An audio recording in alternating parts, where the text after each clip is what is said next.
नमस्कार दोस्तों, स्वागत है आपका हमारे YouTube चैनल जीके ट्रैकर पे। देखिए फ्रेंड्स, आज के वीडियो के अंदर हम बात करेंगे जो हमारी एक सीरीज़ है उत्तराखंड जिला वाइज हम पढ़ रहे हैं। एमसीक्यूज़ की फॉर्म में हम उत्तराखंड के जिलों को कवर कर रहे हैं। अभी तक हम 3 जिलों को कवर कर चुके हैं। आपने उनको नहीं देखा है तो आप प्लेलिस्ट में जाके उन सभी वीडियोज़ को देख सकते हो। आज की वीडियो में हम पौड़ी गढ़वाल से रिलेटेड 50 से ज़्यादा क्वेश्चन को यहाँ पर कवर करेंगे। ठीक है, टोटल नंबर ऑफ क्वेश्चन 53 है। साथ में एक्स्ट्रा फैक्ट अगर आप मिला दें आपके 60-70 तक क्वेश्चन आपके आज कवर हो जाएंगे। तो चलिए फ्रेंड्स, वीडियो को शुरू करते हैं और वीडियो के एंड में आपको अपना स्कोर कमेंट करके बताना है कि आपका स्कोर कितना रहा है। तो कमेंट करना है आपको, ठीक है।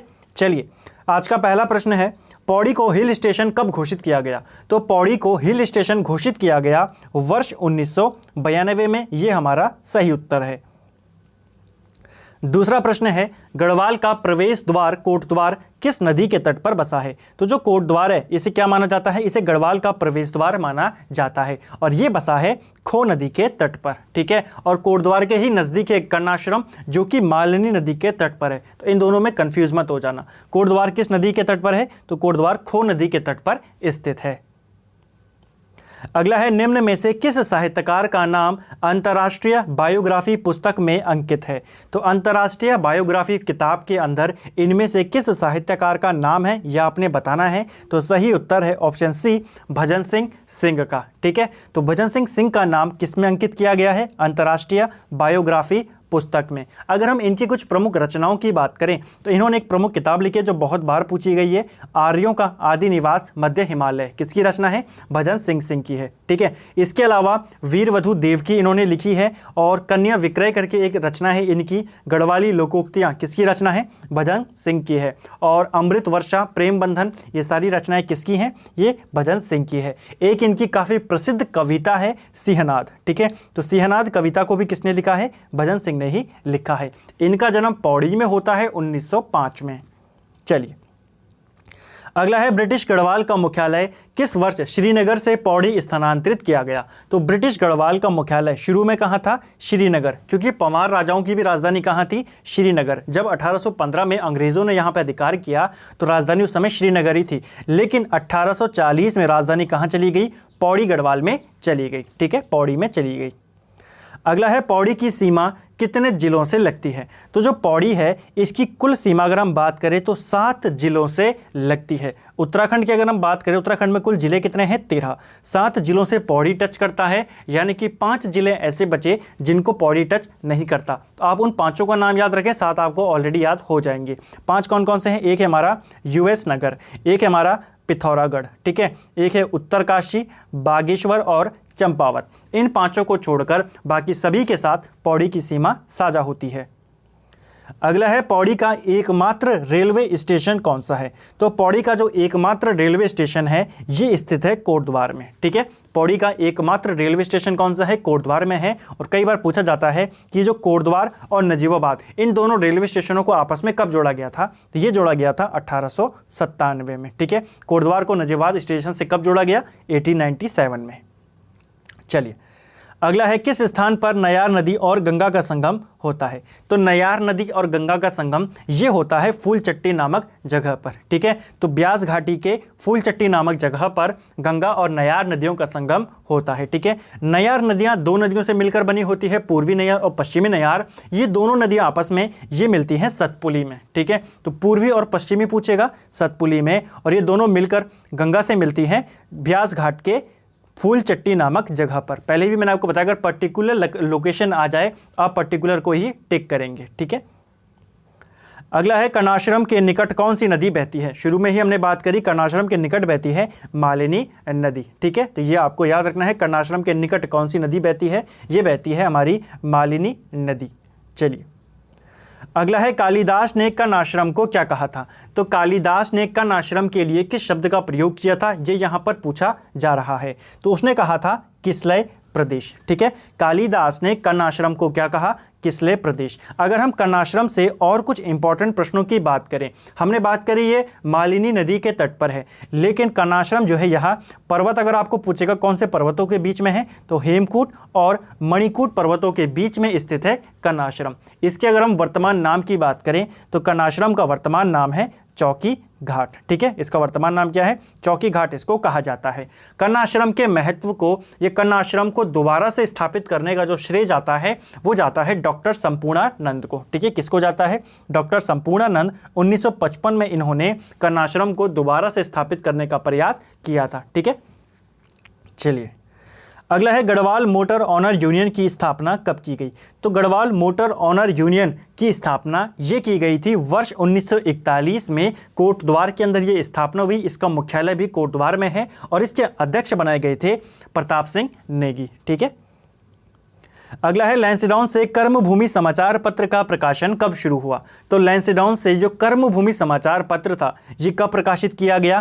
तो ये किया गया ऑप्शन बी 1939 में। किसके द्वारा किया गया? तो भक्त दर्शन और भैरव दत्त धूलिया के द्वारा एक पत्र कर्मभूमि प्रकाशित किया गया लैंसडाउन से। ठीक है, अगला है इंसाइक्लोपीडिया ऑफ उत्तराखंड के नाम से प्रसिद्ध शिव प्रसाद डबराल की कर्मस्थली रही है।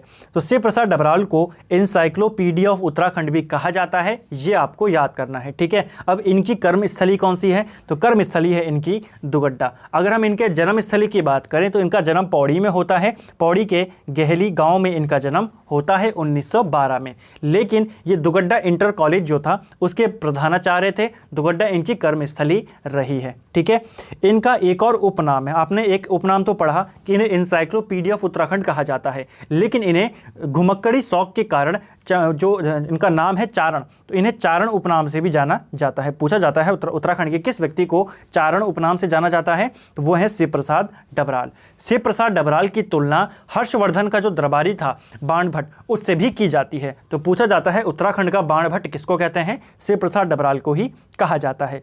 इनकी कुछ प्रमुख रचनाएं हैं जो आपको पता होनी चाहिए। एक है उत्तराखंड का इतिहास, एक है गोरा बादल। ठीक है, गोरा बादल उत्तराखंड का इतिहास। राष्ट्र रक्षा काव्य किसकी रचना है? इन्हीं की है। गढ़वाली मेघदूत किसने लिखी? शिव प्रसाद डबराल ने। और इसके अलावा संघर्ष संगीत, इसकी रचना भी इन्होंने ही करी थी। अगला है पौड़ी जेल का निर्माण कब किया गया? तो पौड़ी जेल का निर्माण ये किया गया 1821 में और इसे उत्तराखंड का काला पानी के नाम से भी इसे जाना जाता है। ठीक है, अगला है कालागढ़ बांध किस नदी के ऊपर बना हुआ है? तो कालागढ़ जो बांध है यह पश्चिमी रामगंगा के ऊपर बना हुआ है। ठीक है, कोटद्वार से लगभग 40 या 48 किलोमीटर की दूरी पर है कालागढ़। ठीक है, और वहाँ पर पश्चिमी रामगंगा के ऊपर एक बांध बनाया गया है जिसको रामगंगा बांध भी कहा जाता है या कालागढ़ बांध भी कहा जाता है। अगर हम इसकी बात करें तो ये है पश्चिमी रामगंगा पे, और इस पश्चिमी रामगंगा को राठ वाहिनी के नाम से भी जाना जाता है, तो ये भी आपको याद रखना है। ठीक है, कालागढ़ बांध की अगर मैं बात करूँ इसमें कार्य करना कब शुरू हुआ, यानी कि यहाँ से प्रोडक्शन, तो इस डैम ने 1974 में काम करना शुरू किया। इसका निर्माण कार्य 1961 में शुरू हुआ था। अगला है पौड़ी के पर्वतीय भागों में कौन सी जनजाति निवास करती है? तो जो पौड़ी का पर्वतीय हिस्सा है वहां पर पाई जाती है राठी जनजाति। पौड़ी स्थित चीला परियोजना किस नदी पर स्थित है? तो चीला परियोजना कहां पर है? यह पौड़ी में है और यह गंगा नदी के ऊपर बनी हुई है। ठीक है, अगला है धारी देवी मंदिर किस नदी के तट पर स्थित है? तो धारी देवी मंदिर ये काफ़ी प्रसिद्ध मंदिर है और रहस्यमय मंदिर भी इसको माना जाता है, क्योंकि जैसे जैसे दिन बदलता है इस मंदिर के अंदर जो मूर्ति है उसका आकार भी बदलता है। ये कौन सी नदी के तट पर है? तो ये स्थित है अलकनंदा नदी के तट पर। ठीक है, धारी देवी मंदिर। अगला है उत्सायु बांध परियोजना किस नदी पर बनी है? तो उत्सायु बांध परियोजना यह भी अलकनंदा के ऊपर बनाई गई है। ठीक है, कहाँ पर है? ये पौड़ी में स्थित है। अगला प्रश्न है हमारा, गढ़वाल मंडल का गठन कब किया गया था? तो गढ़वाल मंडल का गठन कब किया गया? ये किया गया, ऑप्शन सी हमारा सही उत्तर है, 1969 में गढ़वाल मंडल का गठन किया गया था। ठीक है, कुमाऊं मंडल का गठन का अगर पूछेगा तो 1854 में कुमाऊं मंडल का गठन किया गया, मुख्यालय बनाया गया नैनीताल। ठीक है, 1969 में गढ़वाल मंडल बनाया गया और हेडक्वार्टर बनाया गया पौड़ी को। ठीक है, अगला है कमलेश्वर महादेव मंदिर कहाँ स्थित है। तो कमलेश्वर महादेव मंदिर, इसकी लोकेशन आपने बतानी है। तो राइट आंसर है ऑप्शन बी, हमारा सही उत्तर है श्रीनगर में। ठीक है, कमलेश्वर मंदिर कहाँ पर है, ये श्रीनगर में है और यह मंदिर पुत्रदाता के रूप में प्रसिद्ध है। ठीक है, तो अगर आपको पूछा जाए उत्तराखंड का कौन सा मंदिर पुत्रदाता मंदिर के रूप में विख्यात है, तो वो है श्रीनगर का कमलेश्वर महादेव मंदिर। ठीक है, अगला प्रश्न है भगवान राम ने किस मंदिर में अपनी एक आंख शिवजी को भेंट की थी। तो देखिए, भगवान राम ने 1000 पुष्पों से यहाँ पे पूजा करी थी शिवजी की। बाद में उनको लगा कि एक फूल कम है, तो उन्होंने अपनी आंख वहाँ पे चढ़ा दी। वो कौन सा मंदिर था, कमलेश्वर मंदिर श्रीनगर का। ठीक है, वही मंदिर है जो भी हमने ऊपर बात करी, जो कि पुत्रदाता के रूप में प्रसिद्ध है। अगला प्रश्न है राजराजेश्वरी देवी मंदिर कहाँ स्थित है। तो राजराजेश्वरी देवी मंदिर, इसकी लोकेशन की अगर मैं बात करूँ तो ये कहाँ पर आता है, ये देवलगढ़ में आता है। ठीक है, देवलगढ़ में है। और किस वंश की जो राजराजेश्वरी देवी हैं, ये कुल देवी है, आप मुझे कमेंट करके बताएंगे। ठीक है, पंवारों की है, कत्यूरी की है, किसकी है। अगला प्रश्न है पौड़ी स्थित ज्वाल्पा धाम मंदिर किस नदी के तट पर स्थित है। तो ज्वाल्पा धाम मंदिर ये पौड़ी में है और ये कौन सी नदी के तट पर बसा है, तो यह पश्चिमी नयार के तट पर बसा है। गढ़वाल विश्वविद्यालय की स्थापना कब की गई। तो इंपॉर्टेंट क्वेश्चन है, गढ़वाल विश्वविद्यालय, इसकी स्थापना 1973 में की गई थी। और देखिए, गढ़वाल यूनिवर्सिटी पूछे या कुमाऊं यूनिवर्सिटी पूछे, दोनों की स्थापना 1973 में की गई थी। ठीक है, दोनों की। एक और प्रश्न पूछा जाता है गढ़वाल विश्वविद्यालय से कि इसकी जो पहली महिला कुलपति थी वो कौन थी। तो गढ़वाल विश्वविद्यालय की पहली महिला कुलपति, उनका नाम था सुशीला डोभाल। ठीक है, तो ये भी आपको याद रखना है, पहली महिला कुलपति कौन थी, सुशीला डोभाल। गढ़वाल विश्वविद्यालय के नाम के आगे HNB का नाम कब जोड़ा गया, हेमवती नंदन बहुगुणा गढ़वाल विश्वविद्यालय से कब किया गया, तो 1989 में इसके नाम के आगे HNB जोड़ा गया। कमेंट करके आप बताएंगे कि इसको केंद्रीय विश्वविद्यालय का दर्जा कब दिया गया। ठीक है, अगला है निम्न में से कौन सा कुंड पौड़ी में स्थित है। तो पौड़ी में स्थित आपने कुंड बताना है। तो राइट आंसर है यहाँ पर ऑप्शन बी, ताराकुंड। ताराकुंड कहाँ स्थित है, ये पौड़ी में है। और इसके अलावा पौड़ी के अंदर एक और ताल भी है, भुल्ला ताल, वो कहाँ पर है, लैंसीडाउन में है। ठीक है, तो वो भी आपको याद करना है। अगला है प्रसिद्ध पर्यटन स्थल खिरसू कहाँ स्थित है। तो ये क्वेश्चन पेपर में पूछा जा चुका है। खिरसू को लेकर पेपर में पूछा गया था कि गढ़वाल का या उत्तराखंड का प्रदूषण मुक्त जो शहर है वो कौन सा है। ठीक है, प्रदूषण मुक्त पर्यटन स्थल कौन सा है, तो वो है खिरसू। ठीक है, कहाँ पर स्थित है, पौड़ी में स्थित है। तीलू रौतेली का जन्म किस गांव में हुआ था। तीलू रौतेली का जन्म ये कौन से गांव में हुआ था, तो ये हुआ था गुराड़ गांव में। ठीक है, पौड़ी के गुराड़ गांव में इनका जन्म होता है। अगर पूछेगा इनकी समाधि कहां पर है, तो बीरों खाल में इनकी समाधि है। ठीक है, अगर हम तीलू रौतेली की बात करें तो तीलू रौतेली के जो इनके पिता थे, इनके पिता का नाम था भूप सिंह गोरला। ठीक है, इनके पिता का नाम क्या है, भूप सिंह गोरला इनके पिता का नाम है। तीलू रौतेली की हत्या नयार नदी के तट पर जो रामू रजवार करके कोई कत्यूरी सैनिक था उसने कर दी थी। और तीलू रौतेली की एक घोड़ी भी थी जिसका नाम था बिंदुली। तो ये भी पूछा जा सकता है। अगला प्रश्न है श्रीनगर किस नदी के किनारे स्थित है। तो जो श्रीनगर है यह अलकनंदा नदी के किनारे बसा है। ठीक है, और अगर माना जाए कनिंघम के अनुसार, तो कनिंघम के अनुसार श्रीनगर की स्थापना 1358 में की गई थी। ठीक है, तो ये भी आपको ध्यान रखना है कि श्रीनगर की स्थापना कब की गई, 1358 में कनिंघम के अनुसार। और श्रीनगर को गढ़वाल की दिल्ली भी कहा जाता है, क्योंकि जैसे दिल्ली को बार बार उजाड़ा गया फिर बसी वो, इसी प्रकार श्रीनगर को भी बार बार उजाड़ा गया लेकिन वो दोबारा बसा। अगला है श्रीनगर में NIT की स्थापना कब हुई थी। तो श्रीनगर के अंदर जो नेशनल इंस्टीट्यूट ऑफ टेक्नोलॉजी है NIT, इसकी स्थापना वर्ष 2009 में की गई थी। ठीक है, गोविंद बल्लभ पंत इंजीनियरिंग कॉलेज कहाँ स्थित है। तो गोविंद बल्लभ पंत इंजीनियरिंग कॉलेज ये स्थित है पौड़ी के घुड़दौड़ी नामक जगह पर। ठीक है, कहाँ पर है, घुड़दौड़ी में। अगला है संदेश पत्र का प्रकाशन कहाँ से होता था। तो संदेश पत्र का प्रकाशन ऑप्शन सी हमारा सही उत्तर है, ये कोटद्वार से प्रकाशित होता था। और इसका जो टाइम पीरियड था, यानी कि कब इसे प्रकाशित होना शुरू हुआ, तो 1940 में ये कोटद्वार से निकलता था। और इसके जो संपादक थे उनका नाम था हरिराम मिश्र चंचल। ठीक है, अगला है मालिनी सभ्यता के खंडर किसकी रचना है। तो मालिनी सभ्यता के खंडर ये रचना है ऑप्शन डी हमारा सही उत्तर है, ललिता प्रसाद नैथानी। ठीक है, तो मालिनी सभ्यता के खंडर किसकी रचना है, ललिता प्रसाद नैथानी की है। इनका जन्म भी पौड़ी में होता है। ठीक है, 1913 में इनका जन्म होता है। और इन्होंने भी एक समाचार पत्र निकाला था कोटद्वार से। कब निकाला था, 1956 में। उस समाचार पत्र का नाम था सत्य पथ, ठीक है। तो पूछा जा चुका है एग्जाम के अंदर, आई थिंक कि सत्यपथ नामक समाचार पत्र कहाँ से आता था? कोटद्वार से। कब आता था? 1956 में। किसके द्वारा निकाला गया? ललिता प्रसाद नैथानी। इनकी एक रचना हमने यहाँ पर देखी, इनकी एक दो रचनाएं और हैं, जैसे कि गढ़वाल चित्रकला शैली और गढ़वाल भावर तब और अब। ये दोनों किसकी रचनाएं हैं? ललिता प्रसाद नैथानी की। अगला है दनगल मेला किस स्थान पर आयोजित होता है? तो दनगल मेला यहाँ लगता है सतपुली में, और शिवरात्रि के टाइम पर यह मेला लगता है। अगला है बैकुंठ चतुर्दशी मेला कहाँ लगता है? तो बैकुंठ चतुर्दशी को मेला ये लगता है, हमारा ऑप्शन डी हमारा सही उत्तर है, श्रीनगर में। श्रीनगर में जो कमलेश्वर मंदिर है वहीं पर बैकुंठ चतुर्दशी का एक प्रसिद्ध मेला लगता है, ठीक है। और यह मंदिर किसके लिए प्रसिद्ध है? पहले भी मैंने आपको बताया, पुत्रदाता के रूप में प्रसिद्ध है। शंकर मठ कहाँ स्थित है? तो देखिए शंकर मठ अगर पूछा जाता तो ये स्थित है श्रीनगर में, ठीक है, जैसा पूछा गया। अगर पूछा गया होता शंकर गुफा कहाँ है, तो वो देवप्रयाग में होती, ठीक है। पौड़ी में कुल कितने विधानसभा क्षेत्र हैं? तो अगर हम पौड़ी के अंदर विधानसभा सीटों की बात करें तो कुल मिला के यहाँ पर 6 विधानसभा सीटें हैं, ठीक है। कितनी विधानसभा सीटें हैं? 6। कौन कौन सी हैं? कुछ तो है बेसिक, जैसे आप नाम से ही बता दोगे कि ये जगह पौड़ी के अंदर है, जैसे पौड़ी है एक, ठीक है। पौड़ी की जो पौड़ी विधानसभा सीट है ये रिजर्व्ड सीट है, ठीक है, एससी कैटेगरी के लिए रिजर्व्ड है। इसके अलावा एक सीट है श्रीनगर, एक है कोटद्वार, एक है लैंसडाउन। इन चारों का नाम देखते ही आप पहचान जाओगे कि ये सारी सीटें कहाँ की है? पौड़ी की हैं। 2 सीटें आपको याद रखनी है, पूछी जा सकती हैं। एक है यमकेश्वर।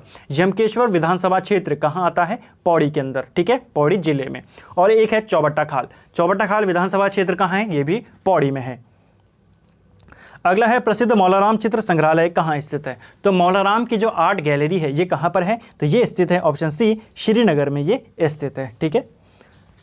अगला है केशवराय मठ कहाँ स्थित है? तो केशवराय मठ की अगर हम बात करें तो ये कहाँ पर स्थित है? ऑप्शन डी हमारा सही उत्तर है, ये श्रीनगर में है। इसकी स्थापना कब किसने करवाई थी? तो 1625 में महिपति शाह के द्वारा इसकी स्थापना यहाँ पे कराई गई थी, ठीक है, केशवराय मठ। अगला है नाथ सिद्धों की गुफाएं और सोम का भांडा कहाँ स्थित है? तो नाथ सिद्धों की गुफाएं और सोम का भांडा नामक जगह जो है ये कहाँ पर है? ये स्थित है देवलगढ़ में, ठीक है। दूसरा बद्रीनाथ मंदिर कहाँ स्थित है? तो एक जो प्रमुख बद्रीनाथ मंदिर है वो तो चमोली जनपद में है। दूसरा बद्रीनाथ मंदिर ये पौड़ी में माना जाता है, पौड़ी के नैनी डांडा नामक जगह पर, ठीक है। पौड़ी में राहु देवता का मंदिर कहाँ स्थित है? तो पौड़ी के अंदर, ये पूरे उत्तराखंड के अंदर एकमात्र ऐसी जगह जहाँ पे दानव की पूजा की जाती है, राहु देवता का मंदिर, ये कहाँ पर है? ये स्थित है पैठाणी गांव में, ये भी पौड़ी में है। अगला है पौड़ी स्थित रांसी स्टेडियम का शिलान्यास किसने किया था? रांसी स्टेडियम जिसे एशिया का सबसे ऊंचाई पर स्थित स्टेडियम माना जाता है, कहीं पर इसे नंबर 1 स्टेडियम बताया गया है, कहीं पे नंबर 2। तो आप ध्यान रखें टॉप 2 में ही ये आता है, सबसे ऊंचाई पर स्थित स्टेडियम। इसका जो शिलान्यास किया था ये किया था हेमवती नंदन बहुगुणा ने। 1975 में इसका शिलान्यास किया गया था उनके द्वारा, ठीक है। अगला है पौड़ी किस पहाड़ी की ढाल पर बसा है? तो जो पौड़ी बसा है यह कंडोलिया की पहाड़ी के ऊपर बसा हुआ है, ठीक है, ये भी आपको ध्यान रखना है। अगला है उच्च स्तरीय पौध शोध संस्थान कहाँ स्थित है? तो उच्च स्तरीय पौध शोध संस्थान ये कहाँ पर है? तो ये आता है श्रीनगर में, ठीक है, ऑप्शन सी हमारा सही उत्तर होगा। अगला है भीम की मंगरी और भादो की मंगरी की जो जलधारा है ये कहाँ पर स्थित है? तो भीम की मंगरी और भादो की मंगरी नामक जलधारा ये कहाँ पर स्थित है? तो ये पौड़ी जिले में ही आते हैं, ठीक है। अगला प्रश्न है दुगड्डा में शहीद मेले की शुरुआत किसने करी थी? तो दुगड्डा के अंदर शहीद मेले की शुरुआत ये करवाई गई थी भवानी सिंह रावत के द्वारा, ठीक है, और ये चंद्रशेखर आज़ाद के मित्र थे, ठीक है, और इन्हीं के साथ चंद्रशेखर आज़ाद 1930 में दुगड्डा आए थे, ठीक है। जो दुगड्डा की अगर हम बात करें तो दुगड्डा को अपने खेत के ऊपर बसाया था पंडित धनीराम मिश्र ने। और दुगड्डा किन नदियों के संगम पर बसा है? तो 2 नदियां यहाँ पर मिलती हैं, एक है लंगूरगाड़ और एक है सिलगाड़, ठीक है। इन नदियों के संगम पर बसा है दुगड्डा। गढ़वाल का पहला राजनीतिक सम्मेलन किस वर्ष हुआ था? तो गढ़वाल का जो पहला राजनीतिक सम्मेलन हुआ था ये 1930 में किया गया और इसके अध्यक्ष थे प्रताप सिंह नेगी। अगला है सोना नदी वन्यजीव विहार किस स्थापना कब की गई? तो सोना नदी वन्यजीव विहार जो है यह पौड़ी में है और इसकी स्थापना 1987 में की गई थी, ठीक है। इस वन्यजीव विहार को पक्षियों का स्वर्ग भी कहा जाता है। तो अगर आपको पूछे किस वन्यजीव विहार को पक्षियों का स्वर्ग कहते हैं तो सोना नदी वन्यजीव विहार को कहा जाता है, ठीक है फ्रेंड्स। और इसकी स्थापना कब हुई? 1987 में। अगला है भारत इलेक्ट्रॉनिक्स लिमिटेड कहाँ स्थित है? तो भारत इलेक्ट्रॉनिक्स लिमिटेड यानी कि BEL की बात यहाँ पर हो रही है और ये कहाँ आता है? ये स्थित है कोटद्वार में, ठीक है। लेकिन अगर इलेक्ट्रॉनिक्स उद्योग पूछा जाता तो वो लैंसडाउन में स्थित है, ठीक है। ब्रिटिश काल में गढ़वाल का प्रमुख राजनीतिक और व्यापारिक केंद्र कौन सा था? तो ब्रिटिश काल में जो प्रमुख राजनीतिक और व्यापारिक केंद्र था गढ़वाल का, वो था दुगड्डा, ऑप्शन सी। अगला है चित्रकार रणवीर सिंह का जन्म कहाँ हुआ था? तो रणवीर सिंह बिष्ट का जन्म ये कहाँ पर हुआ, ये आपने बताना है। तो सही उत्तर है यहाँ पर ऑप्शन डी, लैंसडाउन में रणवीर सिंह बिष्ट का जन्म होता है वर्ष 1928 में, ठीक है। इनका संबंध किससे है? चित्रकला से इनका संबंध है। और लखनऊ जो आर्ट कॉलेज है उसके प्राचार्य बनने वाले ये प्रथम भारतीय भी हैं। तो अगर आपको पूछा जाए लखनऊ आर्ट कॉलेज के प्राचार्य बनने वाले पहले भारतीय कौन है, तो वो है रणवीर सिंह बिष्ट। इनको पद्मश्री से दिया गया 1991 में, ठीक है। 1991 में इन्हें पद्मश्री से सम्मानित किया गया और कला के क्षेत्र में पद्मश्री अवार्ड पाने वाले ये पहले उत्तराखंड के व्यक्ति हैं, ठीक है। अगला है किस कमिश्नर ने गैरसैंण को पौड़ी का मुख्यालय बनाने का प्रस्ताव दिया था? तो वो किसने दिया था? कौन सा कमिश्नर था जिसने कहा था कि पौड़ी का मुख्यालय गैरसैंण को बनाया जाए? ये कहा था टॉम लुसिंगटन ने, ठीक है। ऑप्शन डी हमारा सही उत्तर है।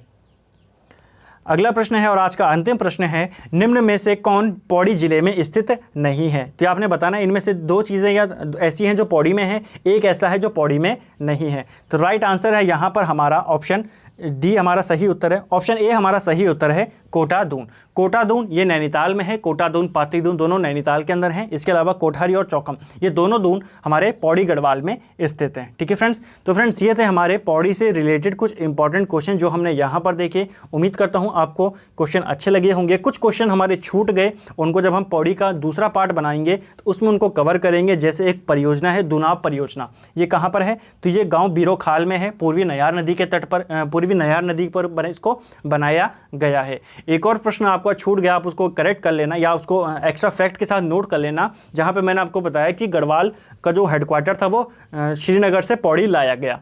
तो क्रम भी आप इसको याद रखना कि शुरुआत में जो पंवार राज यहाँ पे शासन कर रहा था, इनकी राजधानी कहाँ पर थी? चांदपुरगढ़।